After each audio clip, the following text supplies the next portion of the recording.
அஜித் அவர்கள் கார் ரேசிங்கிலும் தன்னுடைய அடுத்த படத்திற்கான வேலைகளிலும் பிஸியாக இருக்கிறார். அஜித் குமார் கடந்த வாரத்தில் ஆங்கில ஊடகமான ஹாலிவுட் ரிப்போர்ட்டர் சேனலுக்கு பேட்டி அளித்திருந்தார். இது ஒரு பக்கம் இருக்க, சமீபத்தில் அளித்த பேட்டியில் அஜித் கூட்ட நெரிசலால் தமிழகத்தில் பல விஷயங்கள் நடந்து கொண்டிருக்கின்றது, அந்த கூட்ட நெரிசலுக்கு அந்த தனிநபர் மட்டுமே பொறுப்பு கிடையாது.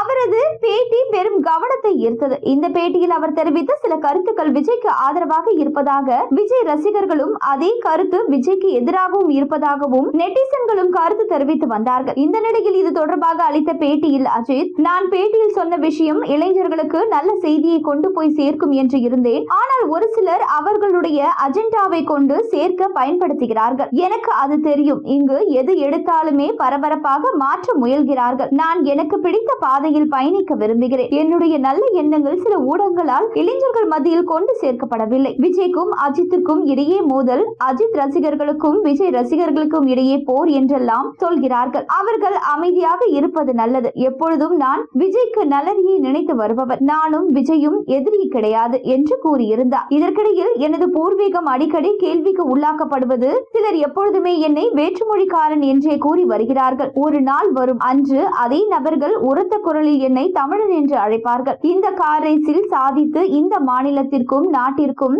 பெருமை சேர்ப்பேன் என்று நம்புகிறேன். என் நாட்டிற்கு பெருமை சேர்க்கும் இந்த பணியில் எனது உயிரே போனாலும் பரவாயில்லை. தமிழ்நாடே விழித்துக்கொள், இந்தியாவே விழித்துக்கொள், அன்புடன் அஜித் என்று குறிப்பிட்டுள்ளார். இவரது இந்த பேட்டி பலரது கவனத்தை ஈர்த்துள்ளது.